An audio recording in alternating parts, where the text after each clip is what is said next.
Morning. So, as you can guess by the title, we are finally back on the estate. So roll the intro.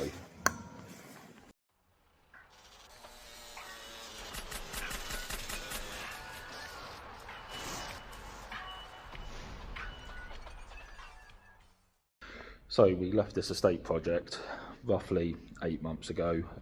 We'd built 4-to-1 exhaust manifold, just on the bracketry for the turbo, and that's pretty much where it ended.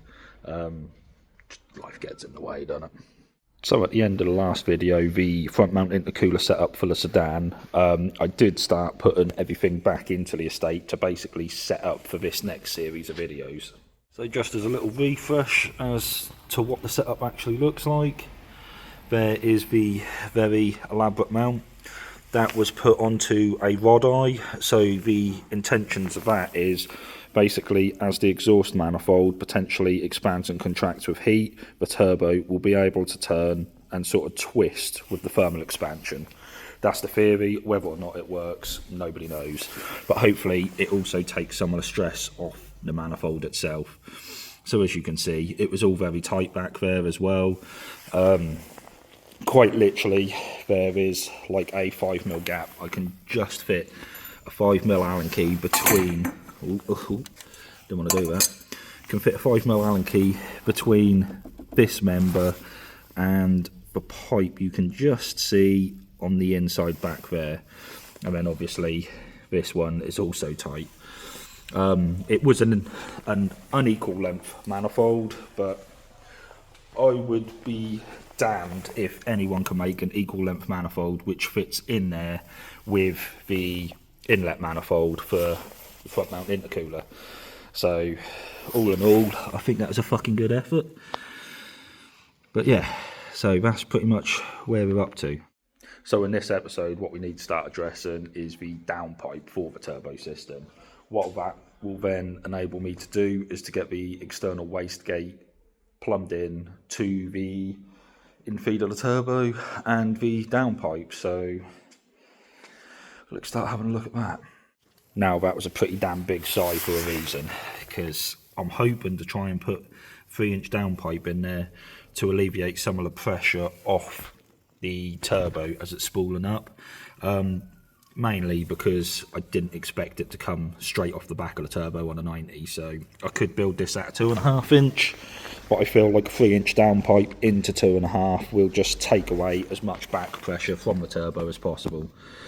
It looks pretty feasible until you start adding other things into the mix, which is obviously this external wastegate, which when you start offering it in there, you then start realising how big it is and how little room there is. And the issue with this as well, so if I had my way, it's going to sit in there a little something like that. The issue with this as well is, apart from the fact it's a Chinese coffee, I've got to fit a flexi in for the downpipe. And well, the flexi's reasonably long as well. So I've somehow got to stack all that up and get it in there. But I mean, until we've actually got a downpipe in, we're not going to know how this is going to work out. So first things first, let's start building us a downpipe. Ended up finding out that 3-inch was never going to work down the back there, so had to settle for 2.5-inch. Currently got it all just clamped into place at the moment, using some of these just like split collars what I can weld through. But as you can sort of see, we're very, very close on the gear linkages as well, so I'm going to tack most of this into place and sort of see what I've got. But I think I'm also going to have to be prepared to break the tacks back off again later on. Right, so downpipe out. You can see now the split collar and what I'll be welding through in a second. A couple of witness marks just chucked on there as well for good measure.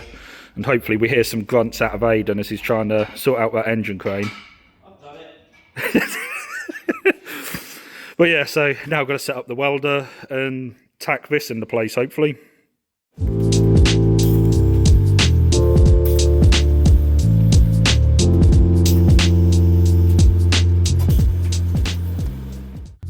Right, so that's downpipe back in, and let's actually test that clearance now. Yeah, go on, Aidan.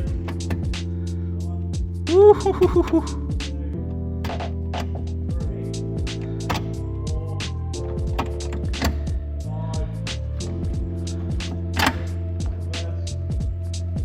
Can you just go back for first?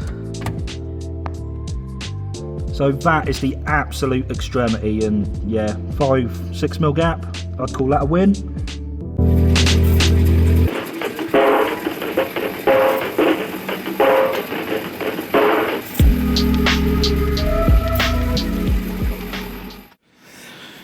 Right, that is now the downpipe all tacked up and kind of in there.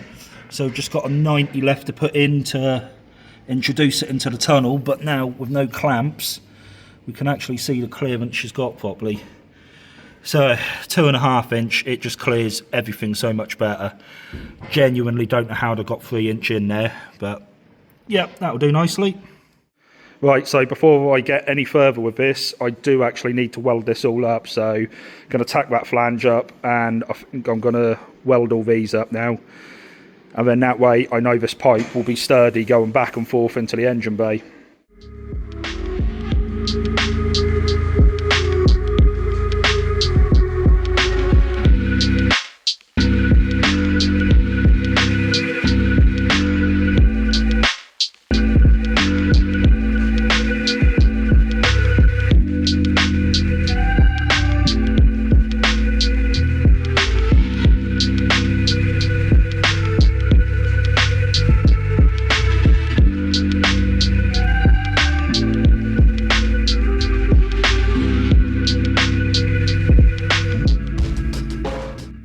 So after that little montage, that is the downpipe now welded up, and hopefully this hasn't distorted too much, but again, the only way is going to be just to chuck it back in the car and find out.